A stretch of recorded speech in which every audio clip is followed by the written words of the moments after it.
Thank you, Andrea. Bertram Düring is now a professor of mathematics at the Mathematical Institute of the University of Warwick. And before joining Warwick, he was professor of mathematics at the University of Sussex and research fellow at the Vienna University of Technology and at the Johannes Gutenberg University of Mainz and at the University of Constance. His research connections spread worldwide. Among them, I want to mention the collaboration with José Carrillo, with Ansgar Jungel, and with Peter Barkovich. And of course, with Giuseppe Toscani here in Pavia. His current research interests are focused on applied and computational aspects of partial differential equations, with particular interest in application in socioeconomic field and on financial aspects. So it's a pleasure to have Bertram here, and I give the floor to Bertram. So thank you again for your seminar. Thank you very much, Mattia. I will try to share my screen. I think, can you see my screen now? Yes, works fine, thank you. It works fine, okay. So it's always funny. Sometimes it puts the green box around it, sometimes not. Okay, excellent. So yeah, I'm very pleased to see so many of you here. And as Mattia pointed out, it's actually it was actually a visit to Italy, maybe in 2008 or so, that put me on the track to also work on kinetic models and kinetic equations for socioeconomic problems. So in particular, Mattia mentioned Giuseppe Toscani, who I collaborated very fruitfully with. And yeah, so since I saw, so a short disclaimer, maybe I saw that originally the seminar series is very focused on the response to the pandemic and COVID. Mattia asked me to talk about kinetic models for opinion formation. So I will do that. So there will not be much about epidemic. I will just mention it maybe towards the end. So just to manage your expectations. And but maybe, as I said already earlier, it's maybe nice for a change to talk also not about the pandemic, because we do this usually every day now. Okay, so so instead I want to present a little potpourri of things I have done over the past decade or so with my various collaborators. So people who have heard me talk earlier about this, some parts of this talk will seem familiar to you, but also to you, I promise there will be something brand new at the end, so it's worth staying here. Okay, so generally, to set the scene a bit, I'm interested, among other things, in many agent systems in economics and sociology. So examples, for example, today I want to talk about opinion formation. This could be political opinions, it could be product choice and other things. But together with collaborators, I've also worked on distribution of money or wealth in a society, or on models for herding in financial markets, where you want to model irrational behavior of market participants. So these things have several things in common, these different examples. So the real world system consists of a large number of interacting agents. And if you were to model the dynamics of each single agent, you would end up with a very complex, a very large system of ordinary differential equations, maybe or stochastic differential equations, whatever. But this, in general, will not be tractable if you have a very large number of agents, as in a population of many million of people, for example. The quantities of interest are usually aggregates. So we want more interested not in following the opinion of a certain individual, but we want to know what will the referendum result be, or what is a likely election result. Yeah? So it's not so important often to know what the single individual does, but it's more important to understand aggregate quantities. And then another thing that we want in these models is that we can see some dynamics. So we really have a model that dynamically can describe the interaction of these many agents, and that we can see and observe maybe some emergent behavior or certain patterns that form in these systems. And this is something we want to be able to describe and discuss and understand in terms of choice of parameters. And very useful mathematical tool for us is coming from kinetic theory, or originally for statistical mechanics. But of course, we don't want to treat economic agents like molecules, but we just want to use and enlarge the very good existing theory of the kinetic equations. So conceptually, I always want to deal with continuous variables. So for example, opinion here in this talk, or wealth, or price of a financial asset, and time will always be continuous variables. We want to usually start in our modeling by describing the microscopic interactions between agents. And then we want to study the system when many of these interactions happen over time. And we want to do this either analytically to derive some mesoscopic or macroscopic equations that govern this system, or we want to do this numerically. And usually this will then lead to certain partial differential equations which govern the time evolution of the density of agents in the system. And the benefits from this approach is that we will obtain a more tractable model that is amenable to analysis and numerical analysis. And hopefully also, if we use the tools of kinetic theory, then the step from micro level to mesoscopic level to macroscopic level will be very clear.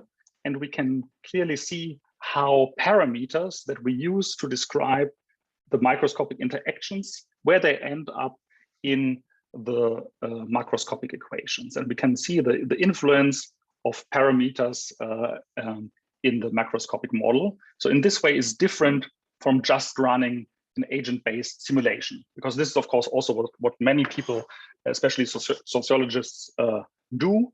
You can run an agent-based simulation and then choose parameters, and you observe an outcome, and you can change parameters and run it again and observe a different outcome, and you get a feeling, but you're not maybe understanding in the same way the behavior and the influence of the parameters as if you see them ending up in a macroscopic PDE, and you know this parameter appears in front of this term or that term. The PDEs that appear are in themselves quite interesting in the sense that they are non-linear, sometimes anisotropic, they are non-local coefficients, and may also sometimes be degenerate. There's no way I can present the whole literature on all kinetic models. I just mentioned a few. For me, the first paper that uses this kind of approach is probably Toscani's papers of 2006, who uses this kinetic approach with the opinion variable in 1D, and this was also a bit extended to multiple dimensions, for example, by Boudin and Salvarani. There was a nice paper by Bertotti and Delitala. So you see already many Italian names appearing here, as it should be. So I did not prepare this just for you, but it is as it is. So they proposed a discrete model for opinion leadership. There's a nice review paper by Moch and Tudmore, and there's a very nice book by Lorenzo Pareschi and Giuseppe Toscani about interactive multi-agent systems, where they try to explain also for people who are new to the field somehow how these models are set up and how the modeling and numerical simulation can work. And of course, there are also many connections to to related parts. So many people know this type of swarming and flocking models. I mentioned here just a few names: so Bauer, Bertozzi, Caniso, Carrillo, Sonia, Sledgev, and also in traffic models. I think I saw Andrea Tuzin here. Yes, you can see it. And also, even before the mathematicians got involved, of course, the physicists already did it earlier. So there's also a strong social physics literature. And I just mentioned here Galam and co-workers. I think he wrote the first paper with the idea to use this kind of approach to model the formation of opinions in a society already in the 80s. Yeah, but then I think it took quite a while until it really took off.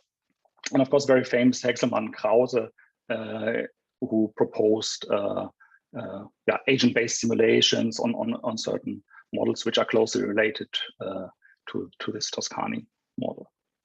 Okay, so but there are many more works, and of course people have since also worked on aspects of optimal control of such problems. But I think I will maybe talk about this towards the end a bit more. So to set the scene a bit, I want to remind you of this opinion formation model by Toscani, because this is somehow our basic building stone. So as I said, we want to describe the evolution of opinion distribution by microscopic interactions among individuals or agents, and then see what happens for the macroscopic opinion distribution. And the opinion will be a continuous variable, and for convenience, this will be in a finite interval. So plus minus 1 will represent extreme opinions. And if you want, if you think of political opinions, you can think of the left-right political spectrum. Yeah? So to represent this. And so this model is defined by the microscopic interaction. So by binary interactions between agents. So before the interaction, two agents, let's say, have opinion V and W, and then they meet. And what the sociologists tell us, for example, in this Hexelman and Krause model, is that often, but not always, if people discuss, we're able to find compromise. So this is a good news. So it's not always happening, but often we are able to find compromise. And this is also in this Hexelman and Krause model, and also here in Toscani's model, the inherent thing that is happening. So V and W are the opinions before, and then we have V star and W star after a discussion or interaction. So we change our opinion, and we change it in such a way that we get closer to the other's opinion. I did not want to do that, actually. Yeah, it's interesting. Sorry, okay. Can't go back. Now I can go back. That's better. Sorry about that. So we are getting closer to the other's opinion. Gamma is a parameter which describes the speed of this process. And then there's a function P here, which is important. So the function P typically models that this is only happening locally to a certain degree. So we can find compromise, but not if the other's opinion is really very far away from our own. And so we are, it's of course a question how to choose this function P. Often it's just chosen as a characteristic function with a certain radius of opinions. And so if we are inside this radius, then we are able to find compromise. Otherwise, this function is 0, and we will not find compromise. And then in Toscani's model, there are also random changes in the opinion. So some people call this a boredom process, that we randomly can change our opinion. A bit more positive is maybe Toscani's view to say that this is modeling self-thinking, maybe through some exogenous information that is not modeled here in this equation, for example, to the press, television, or internet. And these functions D, which appear here, are chosen in such a way that the post-interaction opinions do never leave this interval. Yeah? So otherwise, you could imagine that if you were very near to the boundary of these intervals, you could somehow diffuse out of this interval. So this you do not want to allow. So they have to decay fast enough towards the boundaries. So this is somehow the basic model in which already Toscani could see that people can form consensus and different opinions can converge to a joint view and things like this, or maybe not if they are too far apart. Okay, so if you study this model, you have a homogeneous society. Yeah, so you have many agents, and you perform the typical Boltzmann-Grad limit, and you end up with a Boltzmann-like equation for the opinion distribution, which now depends on opinion and time, and is just the time derivative of the distribution function is balanced with the collision operator, and multiply with some relaxation time factor here, and the collision operator in weak form can be written in this way, where with these pointed brackets we denote taking the mean with respect to these random variables which appear in the microscopic interactions. Yeah? So there's some randomness, but then we average this. And the assumption is usually that these random variables have mean 0 and a certain variance. Yeah? So on average, this randomness does not change our opinions.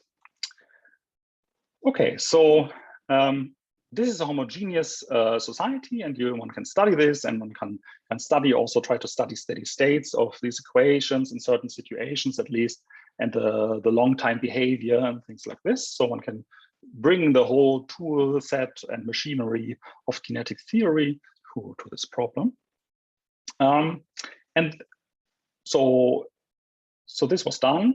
And then when somehow I got involved more with this opinion formation was together with Peter Markovich when visiting him back then in Cambridge, and together with Jan-Fredrik Pietschmann, who is now in Chemnitz in Germany, and Marie-These Wolfram, who was with me in Warwick, or she actually was there before me, so I should not say with me. We worked on this. So what is opinion leadership? So this makes things a bit more complicated. So opinion leadership is a sociological concept that is actually quite old and goes back to the 1940s, where Lazarsfeld and others studied the outcome of US presidential elections. And they found out that rather than the direct media effects, what was much more important to people's opinions is the interpersonal communication with certain friends or colleagues. And they described what they found what is called they called a two-step flow of communication. So within the normal population, there are so-called opinion leaders, which are very well active media users. They're usually very well informed, and they select and interpret, modify, and maybe sometimes simplify, and then finally transmit this information to their friends or colleagues, yeah, who are less active parts of the population. So these are these opinion leaders, and this kind of opinion leadership, one can imagine that this occurs in very different fields. For example, of course, political parties and movements, but you could also think of advertisement of commercial products. So then the opinion leaders would, for example, be product reviewers who express an opinion about the new iPhone or the new Samsung phone in the media, and the average consumers follow this opinion and buy a certain phone or not. And then also dissemination of new technologies. So early adopters of new technologies can play an important role because they are either lighthouse customers or as an individual that recommends a product to others. And also in the pharmaceutical industry, companies target key opinion leaders, for example, physicians who prescribe a new medicine and who are known to be experts and will then influence their colleagues' prescribing behavior. So these opinion leaders, typical characteristics from the sociological literature are that they have high confidence, high self-esteem.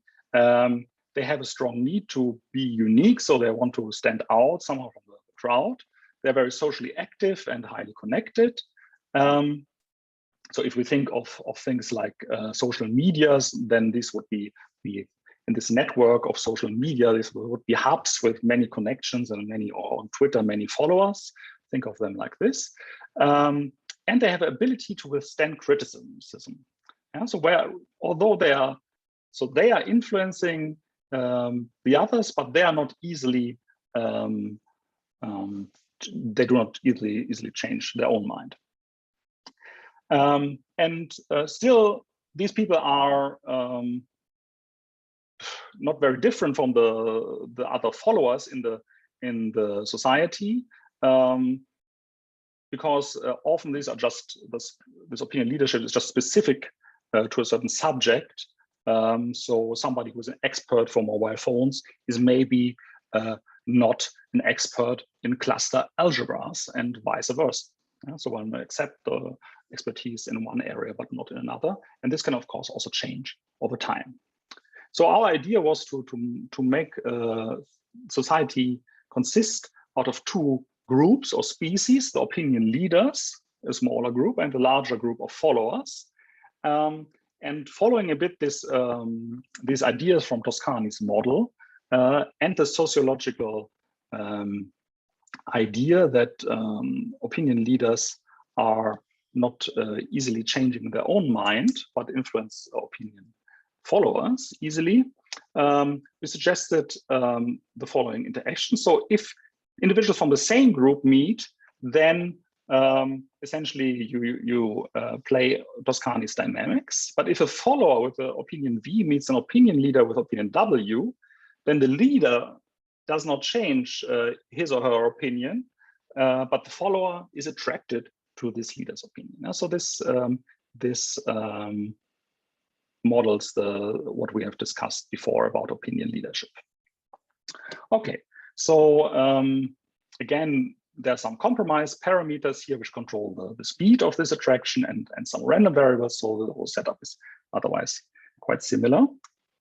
And by methods of kinetic theory, one can then derive the associated Boltzmann-like equations that now we have a equation for the follower species and an equation for the leader species. And this term, for example, models the interaction between leaders and followers, and these other two terms, the interaction between their own species. And still, this is can be a quite complicated equation to simulate. So one can derive macroscopic approximations, for example, in a certain limit. So the idea is a so-called grazing collisions limit in physics, or here we would say that opinions change somehow little.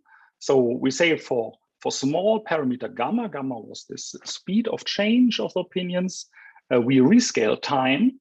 So we look at very large time limit, and we look at the rescaled densities, and then we look at the formally perform the limit letting gamma and the variances go to 0 at the same time, but keeping the quantity variance divided by gamma fixed in this process. And then one can show that, at least formally, the scale densities converge to a system of Fokker-Planck PDEs.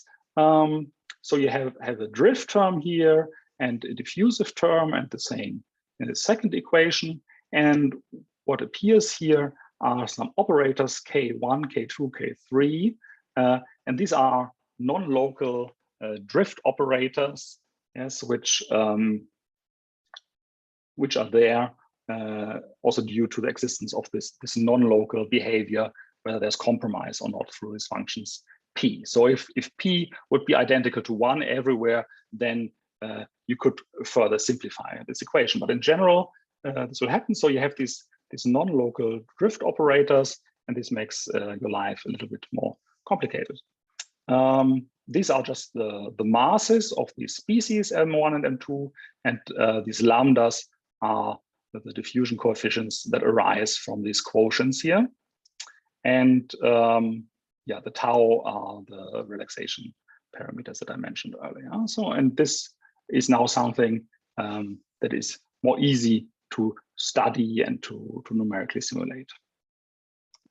Okay, so for example, we can do a numerical simulation. Here on the left, we have a plot of densities of followers. So we start with something that looks like a Gaussian. Here's time 0. This is time, this axis. This is the opinion. We start with something like a cutoff Gaussian. And here we have the leaders. They are positioned also like small local smoothed out delta functions, let's say, at -1/2 and +1/2. And what we see if we run this dynamics, we see that we have chosen P here in such a way that the radius of where compromise happens is 1/2. So all these followers here can be reached by the leaders, and the mass of these followers is attracted towards one of these two leaders as time evolves. So all followers will converge or to the opinion given by one or the other leader. And also these leaders, since they interact with each other, they can also so they're not changed by the followers, but they interact with each other, so they sharpen a bit here their profile. And here we plot the numerical steady states.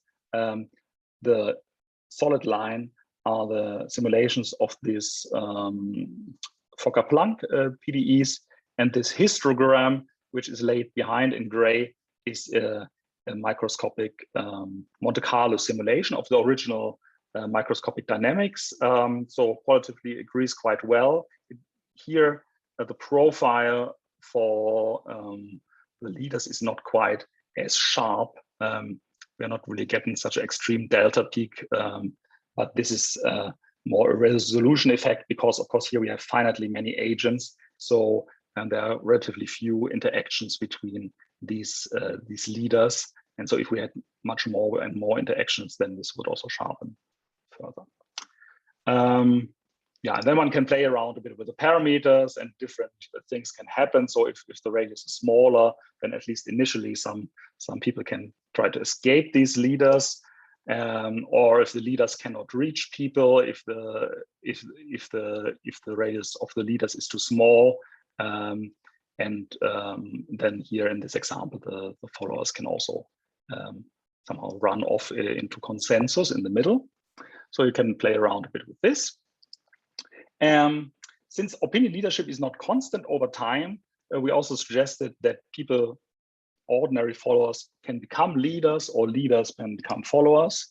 And we made some assumptions that then, of course, the overall population should be constant in time, and we want a certain part of the population to be opinion leaders, for example, 5% in the long run average. And the idea was, so leaders, when should leaders emerge or decline?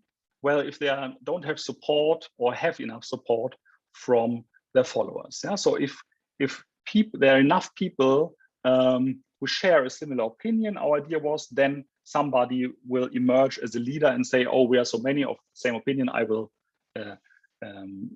emerge as a leader. And similarly, if a leader, for whatever reason, loses followers so that it falls below a certain threshold, then he will also just become an ordinary follower, because yeah, you cannot be a leader if nobody is following. No, so not politics it's not always clear, but at least in our model, that's true. So we can augment this Fokker-Planck system with additional terms that model this. So essentially, this term shows that you are above a certain threshold or below a certain threshold, and then you have an increase in leaders or a decline in leaders. And since we want things to be conserved overall, the signs here are just proposed. Yeah? And then we can show that this also works actually, but maybe I go a bit quicker now because I want to come to the other examples. Also, as a real example, back at the time, since at the time I was still in Austria, we were interested in Austrian state elections. So at the time there was the Freedom Party of Austria was led by Jörg Haider, who's maybe the younger people will not know. I mean, I haven't missed much. I would say was considered a very populistic, extreme right, and even anti-Semitic individual.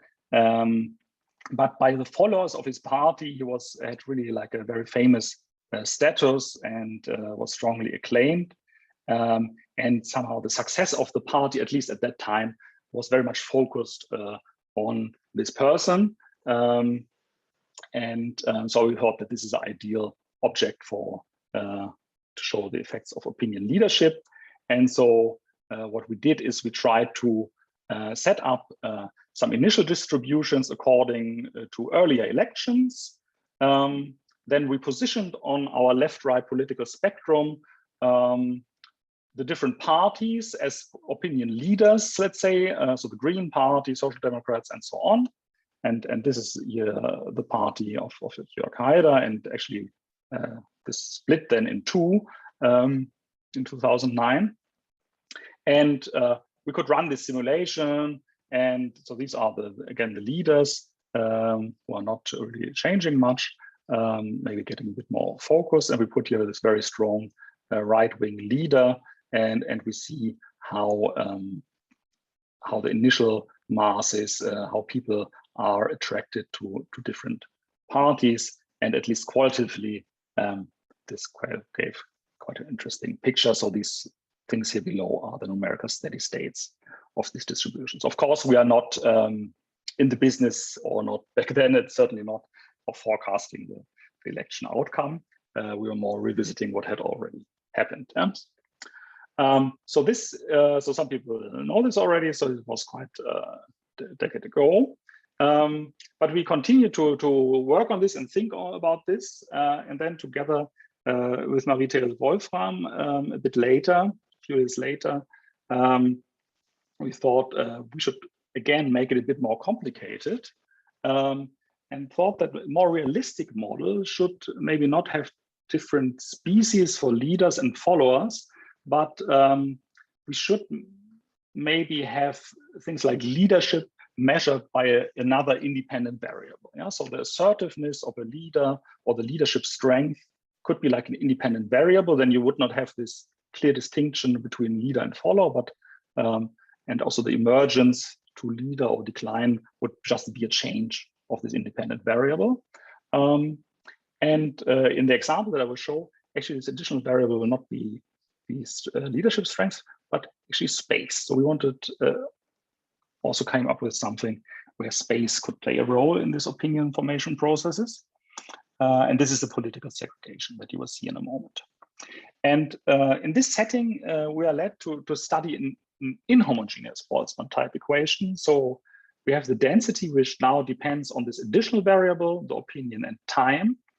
And we have an inhomogeneous Boltzmann equation. We still have the collision operator on the right-hand side here, which still expresses the changes, the gain and loss of opinion locally in the distribution.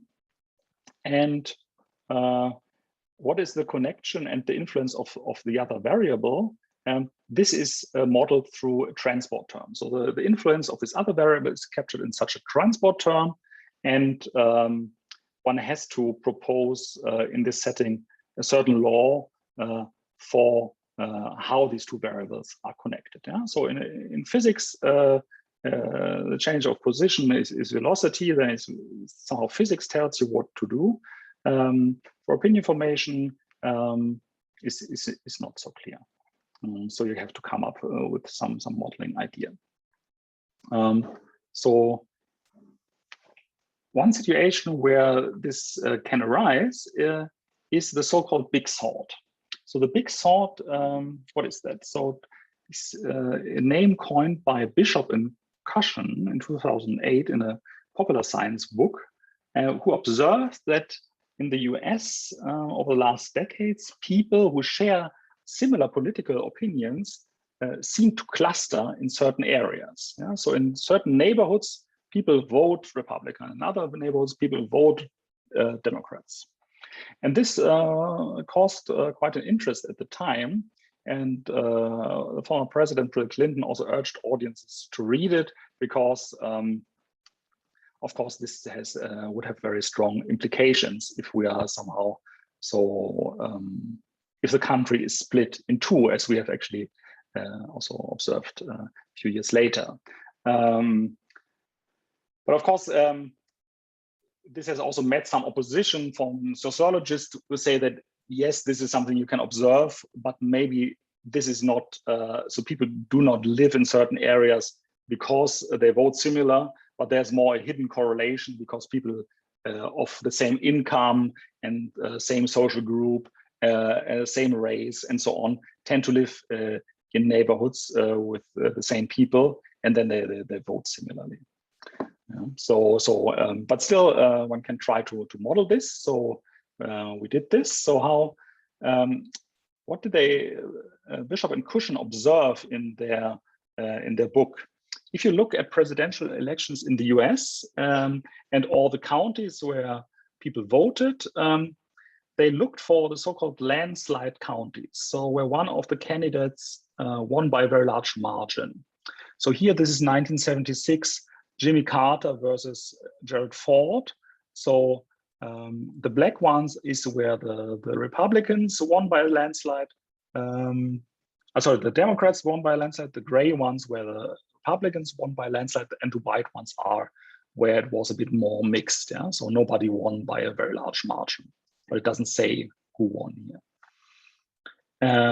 And then in 2004, for example, Kerry versus Bush, you see, of course, we know now that the Bush won, but this is not the important thing. The important thing is here that there are, overall, there are much more landslide counties. So there are less white spots. Yeah? So the number of landslide counties had doubled.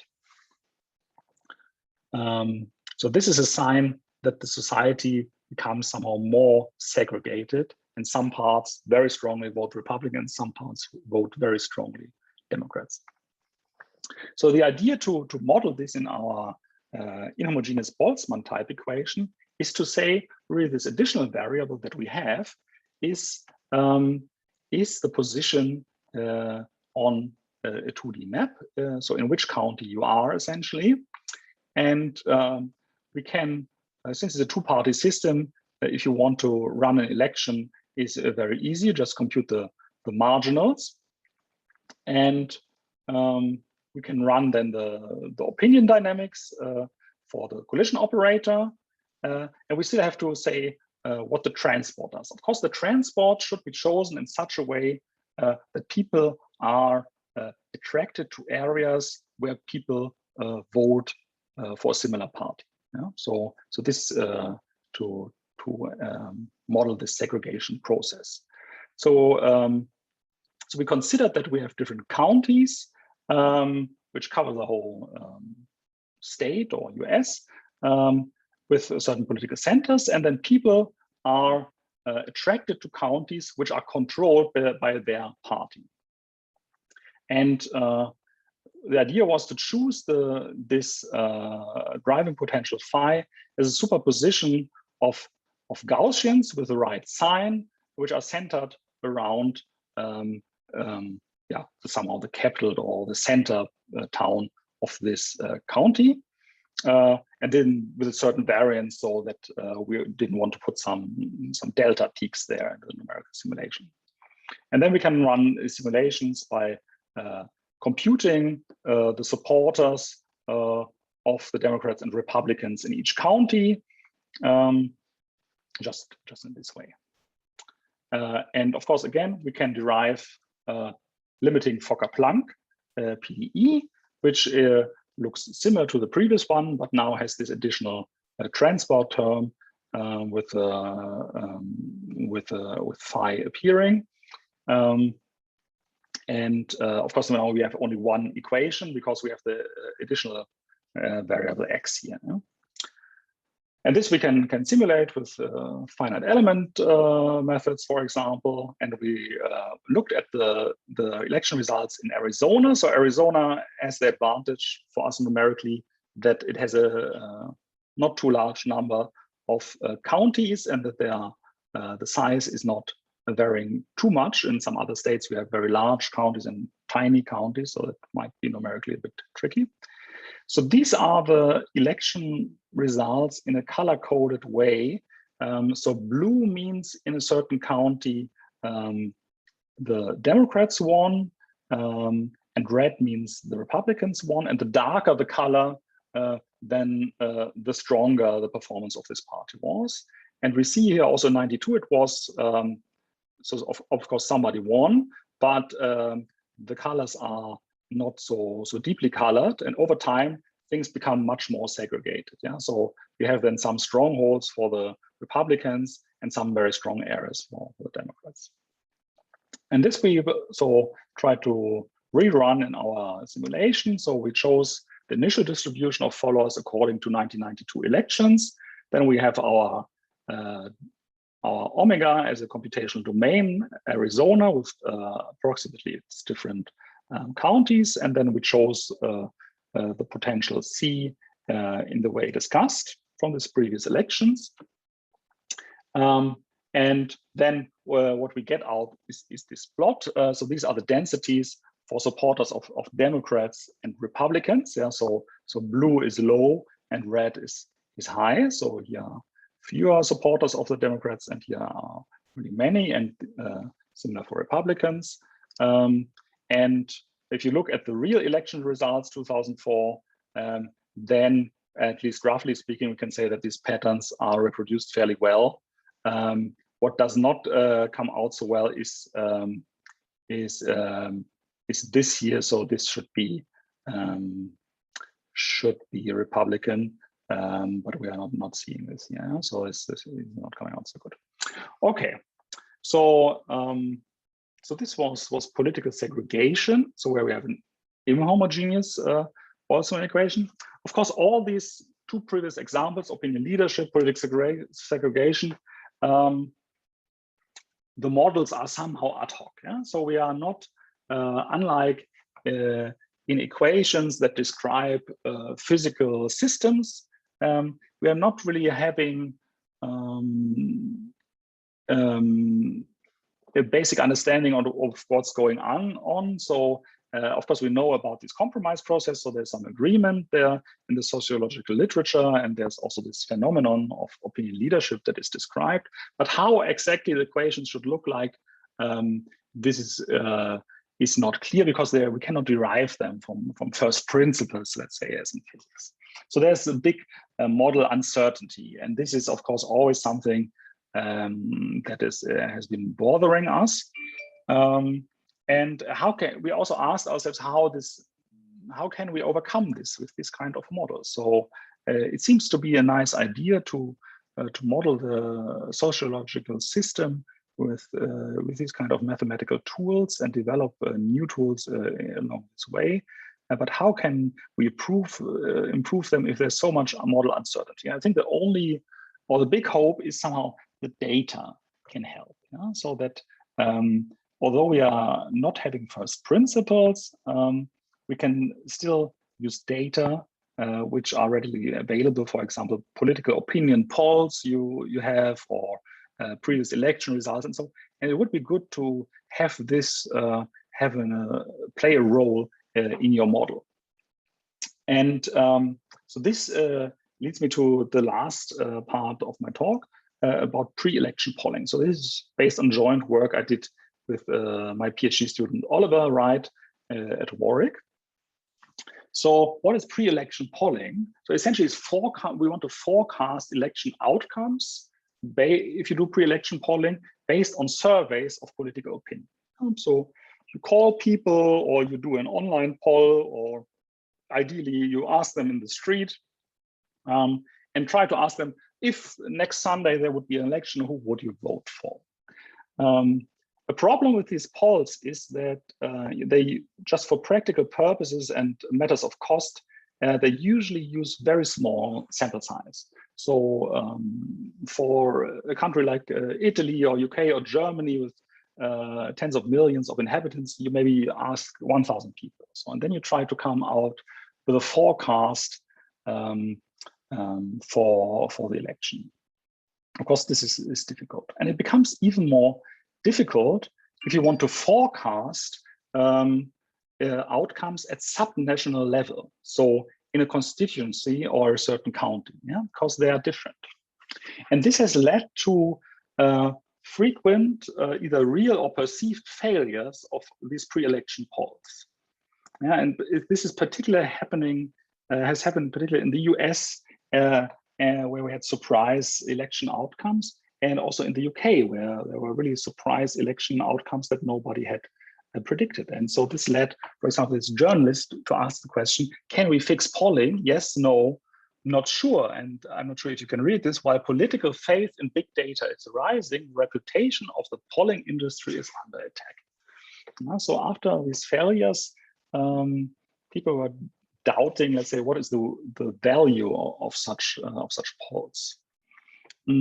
And this was especially a problem in the UK and US, because they have this first past the post electoral system, where the members of parliament, the people who enter parliament, are directly voted in each constituency, and the person who gets most votes in a certain constituency enters parliament. So there's no representative representation of votes in the parliament.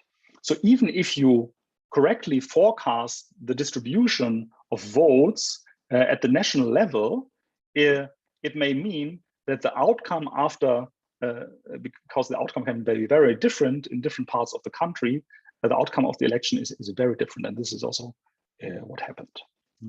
So what do the pollsters, the companies who do that, propose? One idea to counteract this and to get better results are so-called multi-level regression and post-stratification methods. So they, I will explain in a moment how that works roughly, but they have shown to be able to produce really high quality results on forecasts also on the subnational level. And what they do, they try to uncover the dependencies of the voter behavior with certain demographic, socioeconomic, and other factors. So the idea is, first, you take a bit larger poll size, but not very much larger. Yeah? So the idea is that you want sufficiently many samples in each constituency. Yeah? So let's say for the UK, rather than using 1,000 samples or asking 1,000 potential voters, they ask 10,000. So this ensures that you have at least in each constituency you have a number of answers that is not too small, and at the same time, where you ask people for what they will vote, you also ask them about demographic and socioeconomic characteristics. So how old are they? Sex, ethnicity, education level, income. So you can ask them many things and record this. And you can also important, what did they vote in a previous election? Or here in the UK, very important, what did they vote in the Brexit referendum? Because this influences very much the likelihood of them voting for a certain party. And then you perform a regression to find the likelihood of an individual with a certain combination of characteristics voting for a particular party. And then you do a post-stratification step where you use a publicly available data, like from census data and other data, where you know how is the age distribution in a constituency, what are the income levels in this constituency, and you can use this to determine the voter composition in each constituency, and then you can use this altogether to forecast the outcome of the vote in each constituency. And in this way, you get much more fine-grained and also adapted to the local situation results. And these methods have actually here shown in the last UK elections very good results. So this motivated us to say, well, can we not come up with a kinetic opinion formation model which also takes into account demographic and socioeconomic factors and the previous voter behavior? And how do we do that? So what we did is we said, again, we have political leaders. This is our leader species. So this will be represented by our parties, let's say, that are up for election.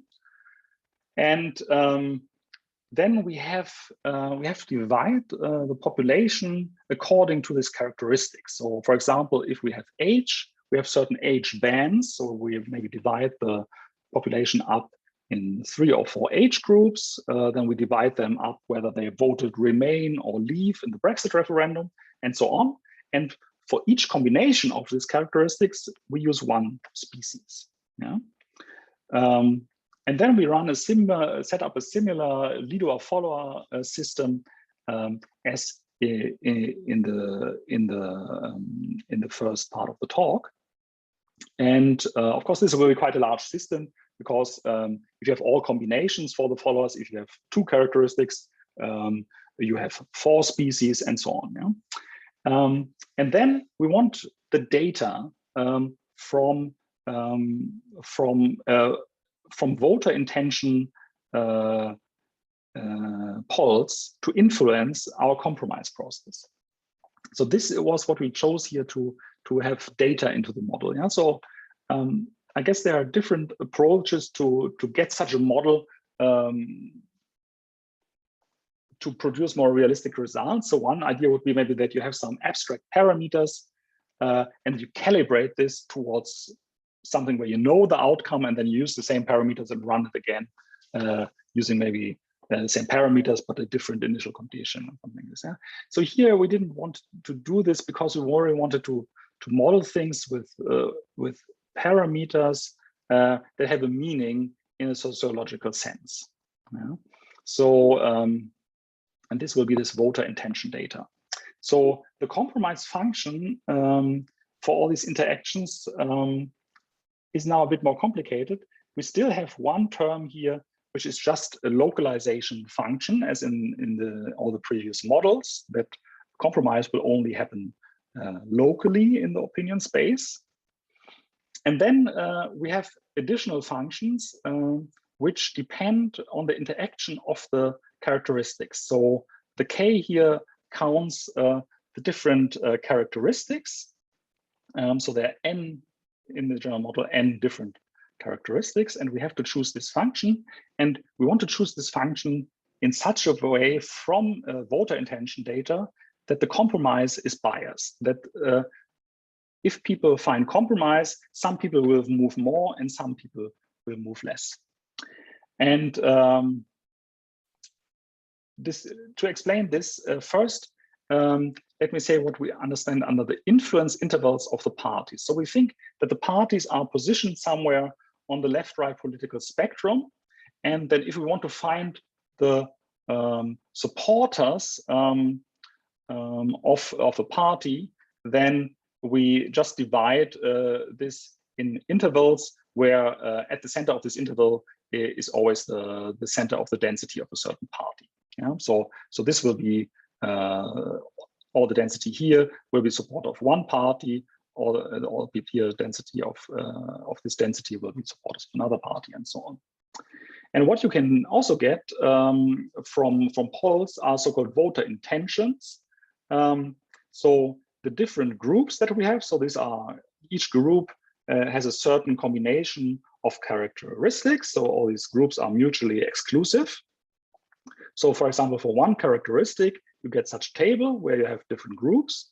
So the K here is everywhere the same because this is a table for characteristic K. And these are the parties. And here you get the fraction of voters from this sociologic group 1, which will vote party 1, the ones who vote party 2, and so on. The idea was to choose these compromise functions. And it's a bit complicated, nonlinear functions. I don't want to go into the details here, but the important thing is that it depends on the difference of this voter intention data.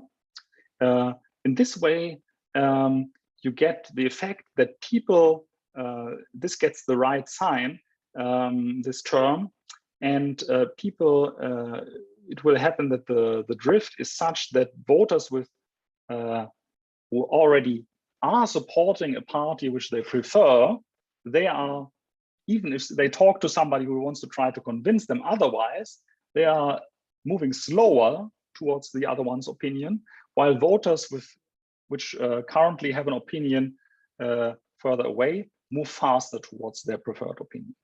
So it's not that they automatically assume this opinion. You still run the whole opinion dynamics, but the compromise is biased in a certain direction, depending on this data. So, for example, one thing you would have here the 4 or 5 parties that were up for vote in the UK, and one characteristic could be whether they voted leave or remain in the Brexit referendum. And you would just have 2 columns here in this table, and each time you do an interaction, you can look up these parameters. And then again, from this microscopic dynamics, we can come up with a system of Boltzmann time equations. It's quite a large system, so even here is much more important to go to the Fokker-Planck limit. So we did this. Mathematically, this is very similar. So I did not want to write here this. It's quite a formidable system of Fokker-Planck type equations. And then we compared numerically direct Monte Carlo simulation results of the microscopic dynamics with the finite element solution that we implemented in Phoenix of this Fokker-Planck system, and this shows quite good qualitative agreement. And as an example, we looked at the last UK general election, and in particular, I asked Oliver, let's look at something where things were really surprising. The outcome was surprising, and things changed a lot. And one part where this happened in the UK election 2019 was the so-called red wall. So these were constituencies in the middle and north of England, which had previously been for many decades Labour strongholds. But these were people who then suddenly voted Conservative. And one can, of course, dig a bit deeper to understand why this happened, but one can definitely see in the data that these are the people up there. These were areas where in the Brexit referendum, many more people voted for leave, for example.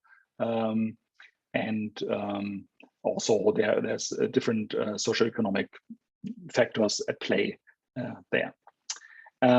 So what did we do in our numerical example? So this is just a graphical description of the outcome of the 2015 election results, which we used as initial densities, where we derived our initial densities from. So here you see that there are some blue, these are conservatives who won here. And again, the darker the color, the stronger the party was. But you see here that many of these constituencies were held by Labour and won by Labour in 2015, and also in many previous elections. And then the outcome in 2019 was that several of these who had been Labour for a long time changed to Conservative. So they voted for a Conservative member of parliament in this area. And using our model, where we use the voter intention data, of course, was the task to dig out the voter intention data from for this area. So you don't find this as fine-grained as the constituency, but more for the general area you can find data. And then things like age, you can find quite fine-grained also on, I think, on the Nottinghamshire level and even constituency level, we can find the composition. So we ran this program that mimics somehow the multi-regression aspect in our kinetic model. And this is what was the prediction of this finite element simulation. So we see it's not perfect, but at least it predicted in all constituencies the right winner. And this in the first past the post system is the most important thing. So it's not for the composition of parliament in London, it's not important whether you won by 1 vote or by 10% of the votes. So this was great. So we correctly identified the winning party in each constituency. So qualitatively, there's quite good agreement, though one has to be fair, it is not quantitatively, it's not. So if we were in the business of predicting election result to very fine-grained and good agreement, I guess, yeah, then we would be very rich and not writing these kind of papers. So good. So yeah, so this was just an example to show you. Now I want to, the time is over, so I want to sum up. So I try to give you an overview of some older things that we did, some not so old things, and some very new things for kinetic models for opinion formation. We had this leader-follower dynamics with opinion leadership. I try to explain it with this sociological concept and the model that we put forward. Then the inhomogeneous Boltzmann-like equation, which, for example, arises in this big sort in the US.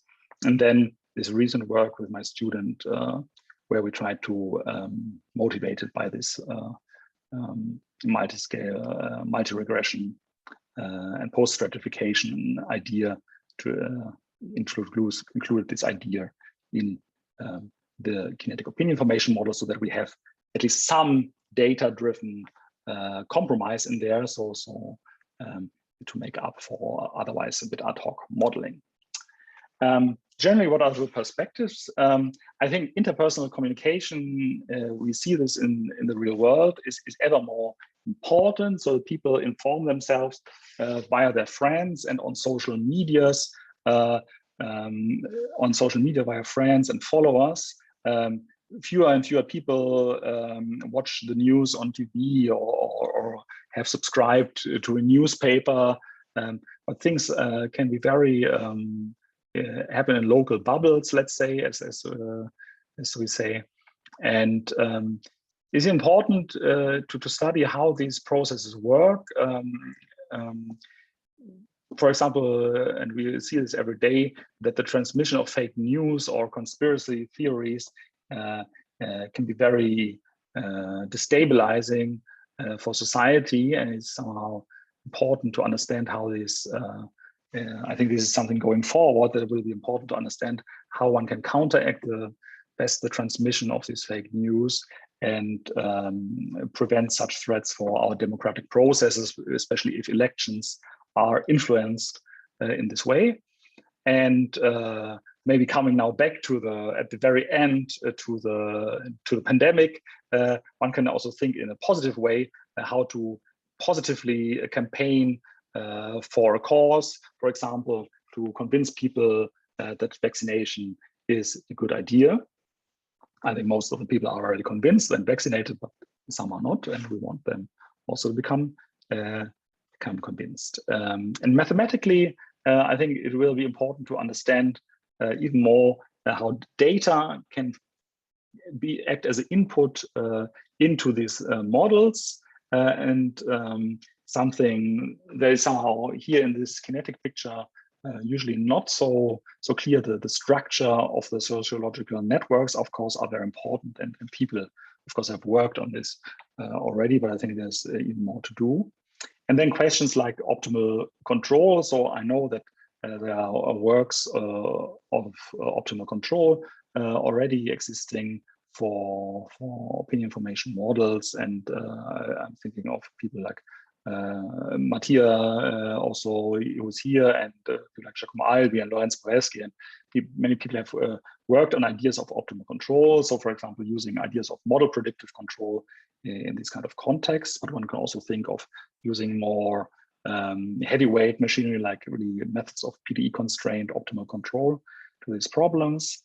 And of course, also more recently, I've seen by Giuseppe Toscani and Mattia and other their colleagues put forward the idea of coupling of these opinion dynamics with other things like the epidemics. So, for example, they have proposed to couple the kinetic opinion formation model with a compartmental model for epidemics. And one can imagine that other couplings and other processes could be studied also. Okay, so thank you very much. I'm sorry I always used up most of the time, and I just leave you with a few references pertaining to the 3 parts of this talk. And if you want to read more details there, and of course, I'm happy to try to answer any questions that you may have. Thank you. Thank you, Bertram. Good.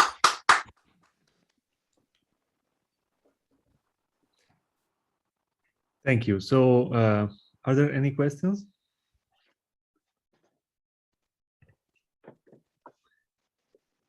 I have one actually regarding the last part of your talk about data. Did you find some, order in the characteristics of your population?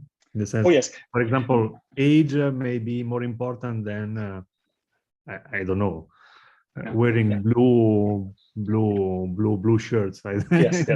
No, absolutely. I mean, for example, for this, I didn't want to put all this on the slides because it will get super messy, and I was afraid already I will be running out of time. But yes, of course, in the approach that we used here, that each combination of characteristics results in one species. If you use many characteristics, the thing will become a formidable system. So here, for example, in this red wall simulation, we restricted ourselves to the demographic factors that appear to be most important in this context, which were actually age and the Brexit referendum. So it only used the voter intention data pertaining to these 2 sociological factors. Yes. Okay, thank you. I think there is another question from Andrea Tosin. So, Andrea. Hi, Andrea. We don't hear you're you. muted, I think.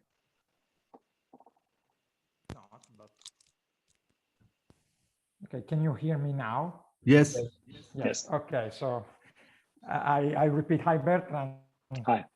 It's nice to see you again, although remotely, but at least, and thank you for your very interesting and inspiring seminar. I have a general question about what you presented, in particular about your Fokker-Planck models, which is the following. Do you think there is any hope, or maybe you have results in this direction, to find, at least in some simplifying situations, from the Fokker-Planck equations, some explicit expressions of the stationary distributions for, I mean, not the, say, relatively simple Toscani model that we all know, but for the more complicated ones that you presented. And strictly related to this, if there is any hope to derive in some, say, hydrodynamic limit, directly macroscopic models, especially when you have more than one microscopic variable, like in the big sort application, where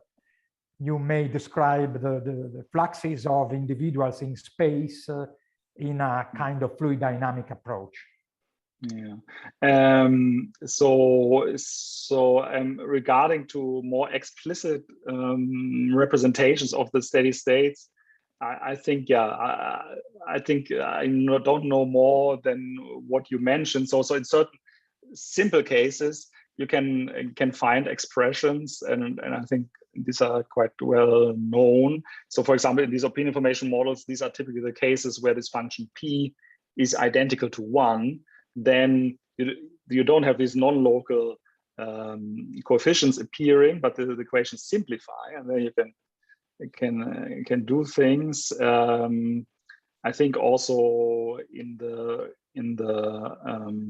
this is also a situation we studied also in the paper with the opinion leaders, where you have several species, and so we could find then some expressions for steady states, but these are unfortunately always exactly these situations which are maybe not the most interesting from the sociological perspective, because you want exactly that the compromise happens only locally. So if you give that up, then it's still mathematically interesting to study the steady states, and one should do this. And also it opens up interesting avenues, because then with the knowledge of that opens new avenues for numerical methods, and also to study the rates of equilibration, either numerically or maybe even analytically. So, but I think these are always, unfortunately, these very simplified versions.